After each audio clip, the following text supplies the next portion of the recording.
Hi dears, അപ്പോൾ നമ്മുടെ ചാനലിൽ 2K+ സബ്സ്ക്രൈബേഴ്സ് ആയിട്ടുണ്ട്. അപ്പോൾ സബ്സ്ക്രൈബ് ചെയ്ത് സപ്പോർട്ട് ചെയ്ത എല്ലാവർക്കും ഒരുപാട് താങ്ക്സ് ഉണ്ട് കേട്ടോ.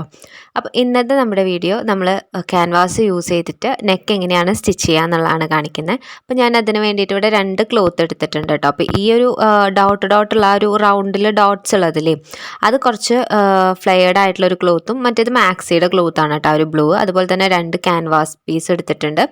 ഇതുപോലെ മെയിൻ ക്ലോത്ത് ആയിട്ട് ഈ ഒരു ബ്ലൂവും അതുപോലെ ഗ്രീൻ ഷെയ്ഡുമാണ് എടുത്തിട്ടുള്ളത് കേട്ടോ.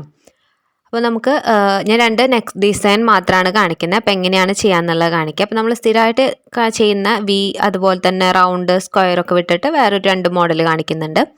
അപ്പോൾ ഞാനതിൽ ഫസ്റ്റ് നെക്ക് വിഡ്ത്ത് പിന്നെ നെക്ക് ലെങ്ത്ത് 3 ഇഞ്ച് നെക്ക് വിഡ്ത്തും 5 ഇഞ്ച് നെക്ക് ലെങ്ത്തും മാർക്ക് ചെയ്ത് കൊടുത്തിട്ട് ഒരു സ്ക്വയർ ബോക്സ് വരച്ചെടുത്തിട്ടുണ്ട്. ഇനി അതിൻ്റെ താഴോട്ട് ഒരു 1 ഇഞ്ച് മാർക്ക് ചെയ്തിട്ട് നമ്മൾ വീണ്ടും ഒരു സ്ക്വയർ ആക്കിയിട്ട് വരച്ചു കൊടുക്കാം. ഓക്കെ, ഇനി നമ്മൾ ആദ്യം വരച്ച ആ ഒരു സ്ക്വയർ ഉണ്ടല്ലോ, ഫസ്റ്റ് ബോക്സ്, അതിൻ്റെ ഉള്ളിൽ നമുക്ക് ഇഷ്ടമുള്ള ഡിസൈൻ ഏത് വേണമെങ്കിലും നിങ്ങൾക്ക് വരച്ചു കൊടുക്കാവുന്നതാണ്. അപ്പോൾ ഞാൻ എന്താ ഇതേപോലെ ഒരു ഡിസൈനാണ് വരയ്ക്കുന്നത്. ഇപ്പോൾ വരയ്ക്കുമ്പോൾ നിങ്ങൾക്ക് ആ ചോക്കിൻ്റെ കളർ യെല്ലോ ആയതുകൊണ്ട് ചിലപ്പോൾ ലൈറ്റിൽ കാണാൻ പറ്റുന്നുണ്ടാവില്ല, പക്ഷേ കട്ട് ചെയ്ത് കഴിയുമ്പോൾ മനസ്സിലാവും കേട്ടോ. ഇനി മുകൾ ഭാഗത്തായിട്ട് ഒരു 1/2 ഇഞ്ചിലൊരു ലൈനും കൂടി ഇട്ട് കൊടുക്കുന്നുണ്ട്. അപ്പോൾ ഫസ്റ്റ് നമ്മൾ താഴെ വരച്ച 2ാമത്തെ ലൈൻ ആ സ്ക്വയർ പീസുമ്മ കൂടെ ഇതുപോലെ കട്ട് ചെയ്യാം. ദെൻ നമ്മൾ ഉള്ളിൽ വരച്ച് കൊടുത്തിട്ടുള്ള ആ ഡിസൈൻ ഉണ്ടല്ലോ, ആ ഡിസൈനുമ്മ കൂടെ കട്ട് ചെയ്തെടുക്കുക കേട്ടോ. അപ്പോൾ മുകൾ ഭാഗത്ത് നമ്മളൊരു 1/2 ഇഞ്ച് മാർക്ക് ചെയ്തിട്ടുണ്ട്, അങ്ങനെ വേണം കട്ട് ചെയ്യാനായിട്ട്. കട്ട് ചെയ്തെടുക്കുമ്പോൾ ഇതുപോലെയാണ് നമുക്ക് പീസ് കിട്ടുക. ഇനി നമുക്ക് അടുത്ത നെക്ക് ഡിസൈൻ ചെയ്യാം. 4 ഇഞ്ച് വിഡ്ത്തും അതുപോലെ തന്നെ 6 ഇഞ്ച് ലെങ്ത്തും കൊടുത്തിട്ടുണ്ട്. മറ്റേതിനെക്കാട്ടും കുറച്ചും കൂടി വൈഡ് ആയിട്ടുള്ളൊരു നെക്കാണ് കേട്ടോ ഇത്. ഇതിനും നമ്മൾ 1 ഇഞ്ചിൽ 2 സൈഡിലും ഒരു ബോക്സ് പോലെ വരച്ചെടുത്തിട്ടുണ്ട്. ഇതിനും ഇതൊരു വി ഷേപ്പ് അല്ല, ഒരു റൗണ്ട് വന്നിട്ട് കുറച്ചിങ്ങനെ ഒന്ന് കുഴിഞ്ഞ് വരുന്ന കുറച്ച് വൈഡായിട്ട് നമ്മൾ ഇടുന്ന ടൈപ്പ് ഒരു നെക്കാണ്. അപ്പോൾ അതും നമ്മൾ ആദ്യം കട്ട് ചെയ്തെടുത്തതുപോലെ തന്നെ സ്ക്വയർ പീസിൽ ആദ്യം കട്ട് ചെയ്യുക. ദെൻ നമ്മുടെ നെക്കിൻ്റെ ഷേപ്പ് കട്ട് ചെയ്യുക. മുകൾ ഭാഗത്ത് ആ ഒരു 1/2 ഇഞ്ച് ഉണ്ട്, അത് കട്ട് ചെയ്ത് പോവാതെ ശ്രദ്ധിക്കുക, കട്ട് ചെയ്തെടുക്കുക കേട്ടോ. ഇതാണ് നമ്മുടെ നെക്ക്.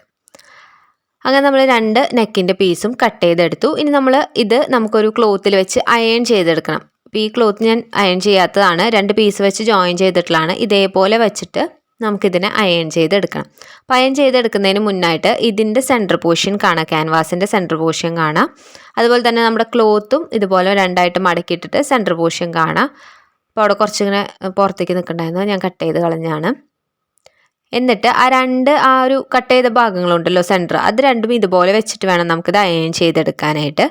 ഇതേപോലെ തന്നെ 2 നെക്കിനും നമ്മൾ ചെയ്തെടുക്കുക. അതിനുശേഷം അയൺ ചെയ്തിട്ട് ഞാൻ കാണിച്ചു തരാം കേട്ടോ. ഓക്കെ, ഇതപ്പോൾ ഞാൻ 2ഉം അയൺ ചെയ്തെടുത്തിട്ടുണ്ട്.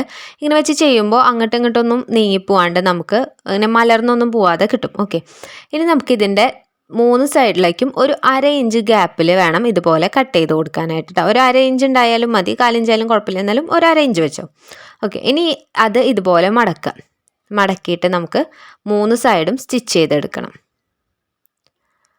അപ്പോൾ ആ ഒരു കോർണർ എത്തുമ്പോൾ ഇതുപോലെ മടക്കി വെക്കുക. എന്നിട്ട് സൂചിനെ കുത്തി നിർത്തിയിട്ട് ഫൂട്ട് പൊക്കിയിട്ട് തിരിക്കുക കേട്ടോ.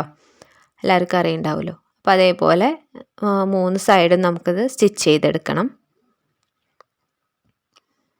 ഓക്കെ, കണ്ടോ, സ്റ്റിച്ച് ചെയ്ത് കഴിഞ്ഞിട്ട് ഇനി മുകളിൽ ഒരു 1/2 ഇഞ്ചിൽ നമുക്കൊരു ക്യാൻവാസിൻ്റെ ആ പീസ് നിൽക്കുന്നില്ലേ, ആ സംഭവം നമുക്ക് കട്ട് ചെയ്ത് കളയാനുള്ളതാണ് കേട്ടോ. അപ്പോൾ നമ്മൾ ആ ഷേപ്പ്, നമ്മുടെ നെക്കിൻ്റെ ഷേപ്പ് അനുസരിച്ചിട്ട് കട്ട് ചെയ്ത് കൊടുക്കുക. ഞാൻ ആ ഒരു ഷേപ്പിലേക്ക് ആക്കിയിട്ട് കട്ട് ചെയ്യുന്നുണ്ട്, കണ്ടോ. ഇനി നമുക്കിത് സ്റ്റിച്ച് ചെയ്യണം. അപ്പോൾ നമുക്ക് അടുത്ത നെക്കും കൂടി ചെയ്തതിന് ശേഷം സ്റ്റിച്ച് ചെയ്യാം കേട്ടോ. അപ്പോൾ ഇതും ഞാനിതുപോലെ തന്നെ കട്ട് ചെയ്ത് കളയാണ്. മോൾ ഭാഗത്ത് നമുക്ക് വേണ്ട കേട്ടോ, ബാക്കിയുള്ള 3 സൈഡ് മാത്രമാണ് നമുക്ക് ഇതുപോലെ ആ ക്യാൻവാസുമേക്ക് വെച്ച് അടിക്കാൻ വേണ്ടിയിട്ട് ക്ലോത്ത് ആവശ്യം. നമുക്കിത് അടിച്ചില്ലെങ്കിൽ എന്താ പ്രശ്നം എന്ന് വെച്ച് കഴിഞ്ഞാൽ, ഇത് പേപ്പർ ക്യാൻവാസാണ്. കുറച്ച് ടൈം കഴിഞ്ഞാൽ ഈ സംഭവം അതിൻ്റെ പശ പോയി കഴിഞ്ഞാൽ ഇത് ഊരി പോരും. അപ്പോൾ അങ്ങനെ പോരാണ്ടിരിക്കാനാണ് നമ്മൾ 3 സൈഡിലും സ്റ്റിച്ച് ചെയ്ത് വെക്കുന്നത് കേട്ടോ. അപ്പോൾ പിന്നെ അതിന് ഊരിപ്പോരില്ല. ഓക്കെ, ഇനി നമുക്കിത് മെയിൻ ഫാബ്രിക്കിൽ സ്റ്റിച്ച് ചെയ്യാം. നമ്മളപ്പോൾ ഇതിൻ്റെ സെൻറ്റർ പോർഷൻ കണ്ടിട്ടൊരു കട്ട് ഇട്ട് കൊടുക്കുക. ദെൻ മെയിൻ ക്ലോത്തിനും ഇതുപോലെ സെൻറ്റർ പോർഷൻ കണ്ട് കട്ടിട്ട് കൊടുക്കാം. ഓക്കെ, ഇനിയിപ്പോൾ നിങ്ങൾക്ക് സാധാരണ നമ്മൾ ചെയ്യുന്നത് ഫ്രണ്ടിൽ നെക്ക് അടിച്ചിട്ട് ബാക്കിലോട്ട് മറിച്ചെടുക്കുകയാണ് ചെയ്യുക. അതല്ലെങ്കിൽ ബാക്കിൽ നെക്ക് വെച്ചിട്ട് ഫ്രണ്ടിലോട്ട് ഡിസൈൻ വരുന്ന രീതിയിൽ മറിച്ച് എടുക്കാൻ പറ്റും. അപ്പോൾ നമ്മളിവിടെ സ്റ്റിച്ച് ഇട്ടതിന് ശേഷം ഒരു 1/2 ഇഞ്ചിൽ ഇതുപോലെ കട്ട് ചെയ്ത് കൊടുക്കുക. അപ്പോൾ ഒരു 3 വട്ടമൊക്കെ സ്റ്റിച്ച് ഇട്ടിട്ട് സെറ്റാക്കിയതിന് ശേഷം ഇതുപോലെ കട്ട് ചെയ്തെടുക്കുക കേട്ടോ. എന്നിട്ട് നമുക്ക് ഈ സൈഡിൽ ചെരിച്ചിട്ട് വേണം നമ്മൾ കട്ടിട്ട് കൊടുക്കാനായിട്ട്. എന്നാലാണ് അത് നീറ്റായിട്ട് തിരിഞ്ഞ് വരുള്ളൂ. അപ്പോൾ ഒരു അങ്ങനെ സൈഡായിട്ട് കട്ടിട്ട് കൊടുക്കുക. ദെൻ നമ്മുടെ ആ ഒരു ക്യാൻവാസിൻ്റെ ഒരു പോർഷനെ നല്ല സൈഡിലോട്ട് മറിച്ചെടുക്കുക. അതായത് നിങ്ങൾ ബാക്ക് സൈഡ് വെച്ചാണ് അടിച്ചെങ്കിൽ നിങ്ങൾക്ക് ഇത് ഫ്രണ്ടിലോട്ട് ഡിസൈനായിട്ട് വരും. അതല്ല ഫ്രണ്ടിൽ വെച്ചിട്ടാണ് അടിച്ചതെങ്കിൽ നിങ്ങൾക്ക് ഇത് ബാക്കിലോട്ട് മറഞ്ഞു പോകട്ടോ. അപ്പോൾ ഏത് രീതിയിൽ വേണമെങ്കിലും എടുക്കാം. ഫ്രണ്ടിലേക്ക് വന്നതൊരു ഡിസൈനായി, ബാക്കിലേക്ക് അടിച്ചു പോയാൽ നെക്ക് അടിച്ച് മറിച്ച രീതിയിലായി. ഓക്കെ, പിന്നെ ഇത് സ്റ്റിച്ച് ചെയ്യണം. ഇനി വലിച്ച് നന്നായിട്ട് ടൈറ്റ് ചെയ്ത് പിടിച്ചിട്ട് സ്റ്റിച്ച് ചെയ്യുകയാണെങ്കിൽ ആ ഒരു ബ്ലൂ ലൈൻ നിങ്ങൾക്ക് അവിടെ കാണാത്ത രീതിയിൽ സ്റ്റിച്ച് ചെയ്തെടുക്കാം. അതല്ലെങ്കിൽ കുറച്ച് കാണുകയാണെങ്കിൽ അതൊരു ഡിസൈനായിട്ട് കിട്ടും. ഓക്കെ, ഇനി നമ്മൾ രണ്ടാമത്തെ ഒരു നെക്ക് സ്റ്റിച്ച് ചെയ്യാനായിട്ട് പോവുകയാണ്. അപ്പോൾ ഞാനത് സ്റ്റിച്ച് ചെയ്ത് വെച്ചിട്ട് കട്ട് ചെയ്യുന്നതാണ് കേട്ടോ കാണിക്കുന്നത്. നമ്മൾ കഴിഞ്ഞത് എങ്ങനെയാണോ ചെയ്തത് അതുപോലെ തന്നെ സെൻറ്റർ പോർഷൻ കണ്ട് വെച്ച് ആ ഒരു ഷേപ്പിൽ സ്റ്റിച്ച് ചെയ്തെടുത്തതിന് ശേഷം കോർണർ പോയിൻറ്റ്സ് ഒക്കെ കട്ട് ചെയ്ത് കൊടുക്കുക. എന്നാൽ അത് അവിടെ തിരിഞ്ഞ് വരുള്ളൂ കേട്ടോ ഈസി ആയിട്ട്. എല്ലായിടത്തും കട്ടുകളിട്ട് കൊടുത്തതിന് ശേഷം തിരിച്ചെടുക്കുക. കണ്ടോ?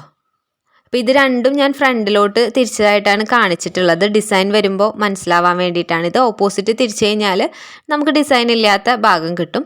അപ്പോൾ നന്നായിട്ട് ഒന്ന് ടൈറ്റ് ചെയ്ത് പിടിച്ചിട്ട് ഇതിൻ്റെ മുകളിൽ കൂടെ നമുക്ക് ടോപ്പ് സ്റ്റിച്ച് ഇട്ട് കൊടുക്കാവുന്നതാണ് കേട്ടോ.